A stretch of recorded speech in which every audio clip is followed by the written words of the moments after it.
Assalamualaikum warahmatullahi wabarakatuh. Nah, perkenalkan nama saya Andewi Arita. Di video kali ini saya akan membahas mengenai penganggaran. Jadi, sebelum lanjut ke pertanyaan berikutnya, jangan lupa like.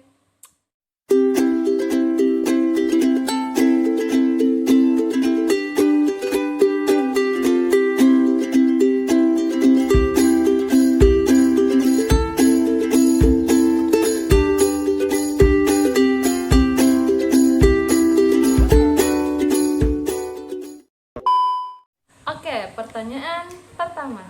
Apa sih perbedaannya anggaran dan penganggaran?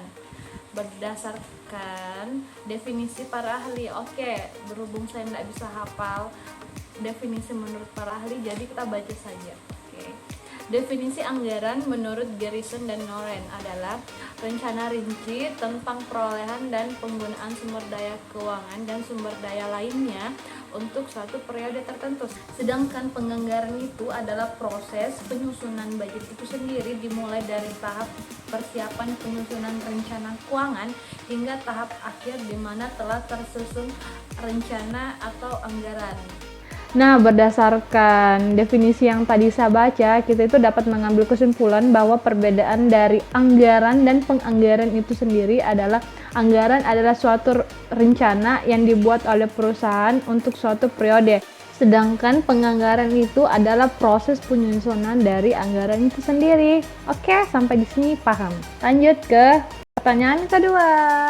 Yang kedua yaitu adalah jelaskan secara terperinci proses sebuah perusahaan membuat anggaran. Nah, prosesnya ini terbagi menjadi 4, yaitu yang pertama adalah menentukan pedoman anggaran. Nah, di sini pedomannya itu dilihat berdasarkan anggaran yang digunakan tahun lalu. Jadi kita nggak serta-merta menentukan anggarannya itu sendiri, tetapi kita melihat anggaran yang dipakai perusahaan tersebut selama 1 tahun sebelumnya.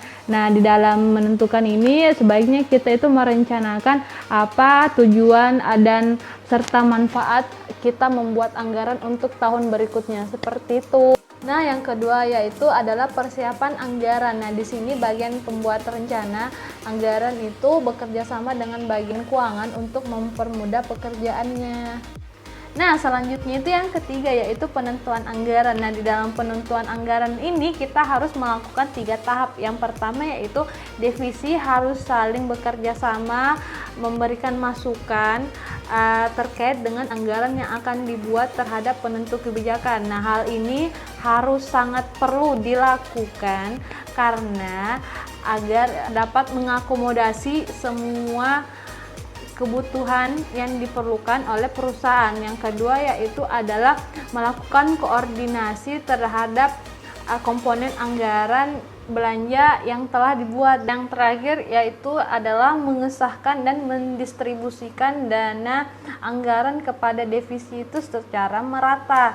Namun sebelum disahkan itu, para pemimpin direksi perusahaan dan manajemen itu harus perlu mengkaji terlebih dahulu anggaran tersebut apakah telah sesuai dengan kebutuhan atau tidak. Nah, yang keempat atau tahap terakhir dalam pembuatan anggaran itu adalah pelaksanaan anggaran. Nah, ketika anggaran tersebut yang direncanakan telah disetujui oleh direksi, maka setiap divisi itu sudah dapat menggunakan dana tersebut untuk melakukan aktivitasnya masing-masing, tetapi manajer itu harus tetap mengawasi dan melaporkan kepada direksi apakah anggaran tersebut telah sesuai dengan perencanaan atau tidak. Seperti itu. Lanjut ke soal berikutnya, yaitu adalah jelaskan secara terperinci siapa saja yang ikut berperan dalam pembuatan anggaran. Nah, di sini yang ikut serta dalam pembuatan anggaran yang pertama adalah yang pasti CEO atau pemimpin perusahaan, karena tanpa adanya dia perencanaan anggaran tidak dapat disahkan atau tidak dapat cair. Oke. Yang kedua adalah bagian administrasi atau panitia anggaran yang membuat atau yang menyusun anggaran. Yang ketiga adalah setiap divisi-divisi yang ada di perusahaan, divisi bagian produksi, bagian penjualan, bagian keuangan, dan segala macamnya. Itu adalah bagian-bagian yang ikut serta dalam pembuatan anggaran. Seperti itu. Next. pertanyaan berikutnya. Keempat yaitu adalah kemukakan pendapat kalian mengenai anggaran perusahaan yang ideal itu seperti apa. Nah, menurut saya penganggaran yang ideal itu dimana sistem penganggarannya itu menciptakan goals atau tujuan perusahaan ke depannya. Nah, dengan adanya sistem penganggaran itu pula yang telah direncanakan mampu membuat manajer perusahaan itu mencapai goals atau tujuannya dengan cara yang beradab. Itu adalah sistem penganggaran yang sangat ideal yang mungkin dapat digunakan oleh setiap perusahaan agar perusahaan itu dapat berkembang. Itu menurut saya. Kelima yaitu apakah anggaran perusahaan dapat diubah, jika iya atau tidak, berikan analisisnya. Menurut saya anggaran itu bisa diubah, tetapi dengan kondisi-kondisi tertentu. Contohnya seperti anggaran produksi.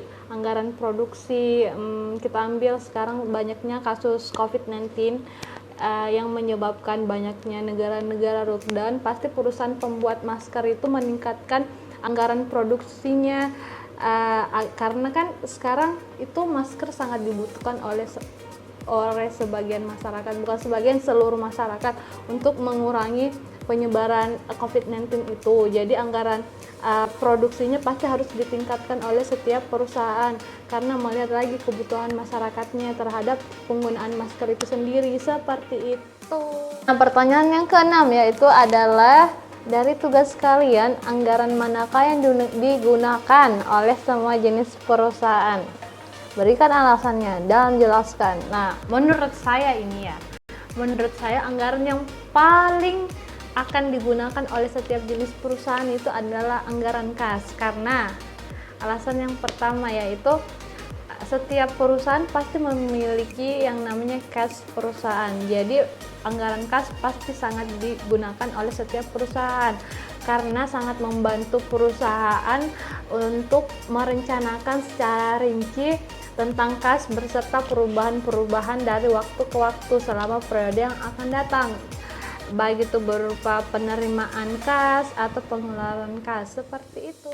Kita masuk ke soal terakhir atau number 7. Setujukah kalian jika perusahaan ingin menggunakan anggaran yang sama dengan anggaran yang tahun lalu? Menurut saya tidak setuju. Karena anggaran itu mencakup tentang pendapatan, biaya, keuntungan, sehingga itu kita dapat mengetahui uang yang kita miliki itu apakah uang dari perbaikan modal atau pengeluaran modal. Dan menurut saya setiap perusahaan juga tuh pasti memiliki kondisinya itu setiap tahun berubah-berubah, entah itu naik turun, nggak mungkin flat aja gitu kan.